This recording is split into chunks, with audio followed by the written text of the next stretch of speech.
So just days to go until the FAI Junior Cup Final, and we're here at the venue for this year's final, the Aviva Stadium, for breakfast with the two managers and our special guest. We're joined by Sheriff Manager Alan Reilly, also by Mick Shields from Pike Rovers, and delighted to say joining us here at the Aviva Stadium is the Republic of Ireland manager Martin O'Neill.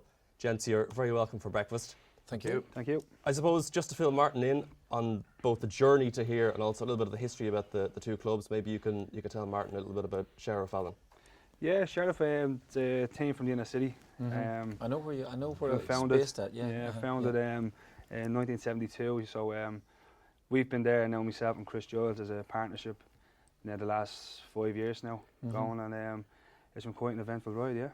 And what about Pike? Well, I'm actually from Dublin, but they were formed in 1938. Yeah. So again, in the city of Limerick, we've kind of moved out now. Our ground is slightly out of, but we're from the centre of Limerick, and won this back in 2011. Unfortunately, I wasn't the manager then, but so it's been a while. But thankfully, we're back in the final now. But that's a bit of the history of Pike. Oh, that's brilliant.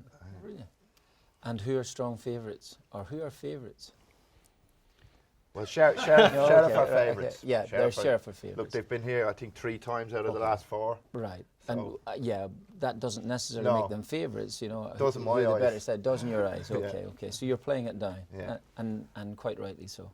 Martin, what advice do you have for the two guys here as regards the management side of Cup Final Day? Well, it's a good question. In terms of advice, obviously a little. If you have some experience of the cup final beforehand, which you have, I think there's a bit of an advantage there, particularly if you've got a group of players who have played in it beforehand, and it doesn't necessarily mean that you're going to win it, but I think it does give you a bit of an advantage because all those nerves which you naturally will have. I think the boys would have experienced that before and maybe be able to deal with it a little bit better second time round. Again, having said that, there's the other part of the equation is that players coming in fresh, wanting to do really, really well, and first time of asking, respond to the crowd. It's interesting because the number of cup finals I've been involved in where you actually start to get a wee bit concerned about maybe some of the younger lads and thinking that the experienced players will deal with it and not only deal with their own situation but should be able to help the younger lads. Do you know what? Invariably, it actually works the other way around. Yeah. And seriously, I've been to a few of those here where I'm expecting big things from big players, and actually it's the younger boys who have carried us through. I say that, but there's the odd exception to that. Of course, Henrik Larsson used to pull us through most of the time anyway, so it was great. If you've a bit of confidence in your team, which you naturally will have, and you think that some of the big players can perform on the day, that's really what you're hoping for, I think, as much as anything else. Yeah. Alan, is John Rock your Henrik Larsson? John Rock, yeah, you could possibly say that. He's a very experienced campaigner, John. He's been around the amateur setup a long, long time, and he's been very successful at amateur and international level as well. And yeah, we have other guys as well ready to that can come in and do a job. That's the beauty of our squad. It will be quite big in numbers. The majority of this team would have been together, I'd say, between 5, 6 to 10 years. Yes. And just to not play it down, when you look at here last year between favourites, and I take into consideration being at the venue and the crowd and the older, more experienced players to the younger players, and I've seen that as well sometimes. Have you? Right, yeah, okay, as well. Yes, but at the other time, there's other times you say to yourself, last year we were clear favourites, and on the day against Liffey Wanderers, and we were beaten. So I don't buy favourites anymore. I don't listen to it. It doesn't bother us. And it's going to be a day over 90 minutes, maybe 120 minutes, and it'll be decided then. Yeah. It won't be. We don't buy. I know people will say, and they look at the odds and they'll say, Sheriff are Swiss favourites, but Pike are a very, very good side. They have. This is a question to both of you. Do you have problems picking the team? You know, there's going to be a few disappointed players, or have you? Is it there's a pretty well set in stone, or do most of the lads feel as if, well, we kind of know what the team's going to be, or will you spring the? I think I think I wouldn't have as big a squad as Alan now. Right, okay. I tend to keep it slightly tighter. You know what I mean? We wouldn't play as many games in Limerick. I would play a good few, but maybe not as many as them. And there's just not that amount of players, to be honest with you, of the top quality. If you want to win things in Limerick, it's just a numbers game. It's a smaller city, like so. Invariably, everyone gets time, but you know, you can see players in training and you know, in the matches that we've played since, are, you know, wondering how am I going to impress him? How am I going to try and get in this team? And you know, obviously there's always 5 or 6 lads that probably know they're going to play. Like, Yes, you know what I mean? Like let's be honest about that. Like, you know, but you know, there's 2 or 3, 4 places there up for grabs, definitely. You know, and you know, that'll be something probably. How do you tell a lad here on, you know, Saturday the 14th that, you know, his parents or his wife or his girlfriend or his kids are here that you're not going to play, or you know, you're going to be on the bench? You know, that's a difficult thing. Maybe you've had to experience that a few times. I've had that a few times, you know, and I've had a few irate wives coming up on the evening after the event, whether we've won or lost, coming up and telling me, I'm sorry, please don't tell me. Talk to my wife, because she was the one that picked the team. And would you have a obviously a bigger problem with that? You know, yeah, I tell you what, we've in total we've a big squad. We've 21 players, and as you say, they play for the love of the game. Yeah. And as Mick has said, you've probably 5 or 6 who probably know they might start. But on the opposite hand, we have a lot of games leading up to the cup final. We have a semi-final, in fact, tonight. So anything could happen. Yes, anyone get injured. Yeah. They take everyone into the squad into consideration and give everyone the opportunity that they might be or could be involved in playing or starting or coming on. Right. So they have to have that. So you have a game tonight? We have a game tonight. Have you? Yeah. So do we. Have you? So, I mean, what, just a few days before? No. Well, we're going to play, the 2 teams will probably play 7 days prior to the final. Will they play the game? Final, right, okay. You know, would those be league games? We might have a league game, yeah. So you're not sure of the schedule yet at this moment? No, they give you kind of a 2-week kind of notice and give you the schedule, then you adapt to Don't worry about that, I'm never sure of my schedule either, so I know. That's interesting, yeah. I suppose this is a question for all 3, because obviously, Martin, you have to pick that squad for the Euros in just a couple of weeks' time. When it comes to those final decisions, and again with your starting 11s for the FAI Junior Cup Final here on May 14th, do you go with gut? What essentially does it come down to on those little fine lines at the last minute?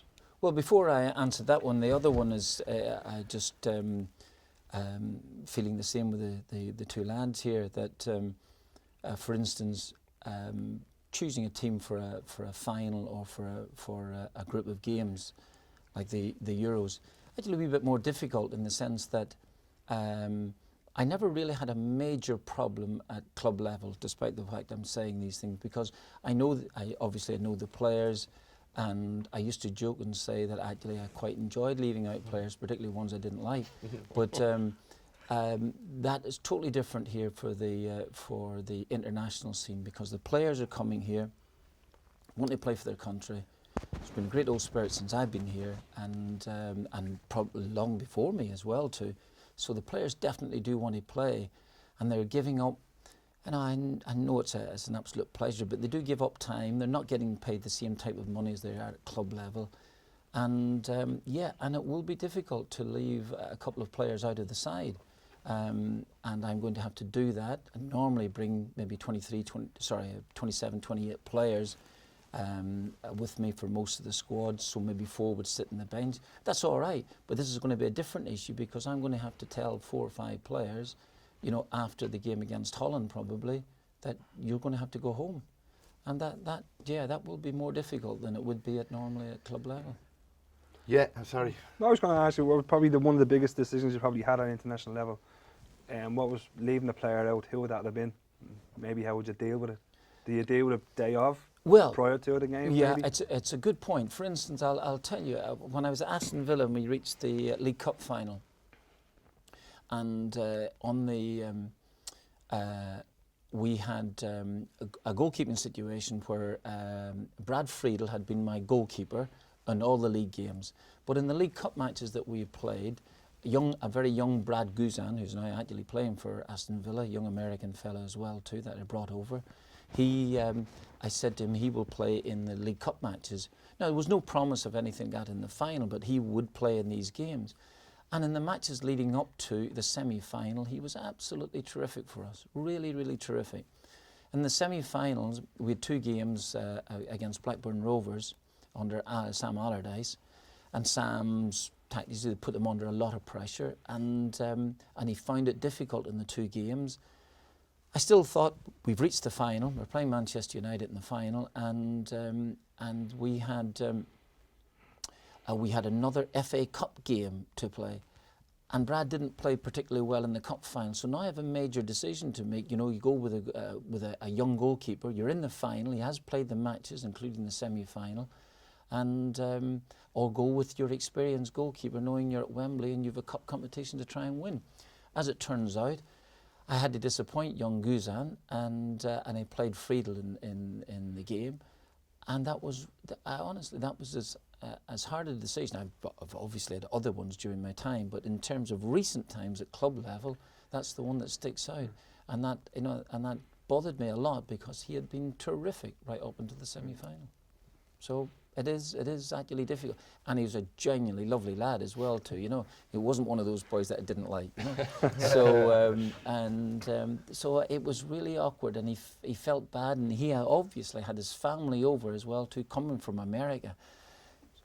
I can't take those things into consideration. So that was pretty tough. So you might have one or two of that there. Yeah, I think for me and Alan, it's probably similar to the international team, because obviously our lads don't get paid. Yeah. You know what I mean? And it's a voluntary thing, or something that they love. You know what I mean? And you know, obviously all the talk in the semi-final, when you're in that dressing room, you're telling people you might never get this chance again, and all that. And then 3 or 4 weeks later, you're pulling the lad and telling you, oh, by the way, you're not going to play, like, you know what I mean? So it is a very difficult thing to do, you know what I mean? Yeah.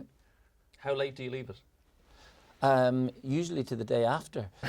No, I think that for me, that particular time, that was a very late decision because I was thinking about it for quite some considerable time, and but I think that generally speaking, you would try and tell the lad maybe a day or two beforehand. If your problem about telling someone really in advance, just let's say you pick up an injury to the goal, then you've already told him he's not actually going to play, so he's on a bit of a downer.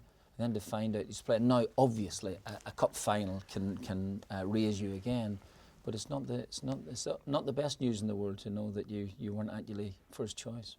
I suppose the other factor that you have to deal with on the day is the supporters, and how much do you tap into that, and how big a part can they play in what hopefully is going to be a great. And I think that's massive.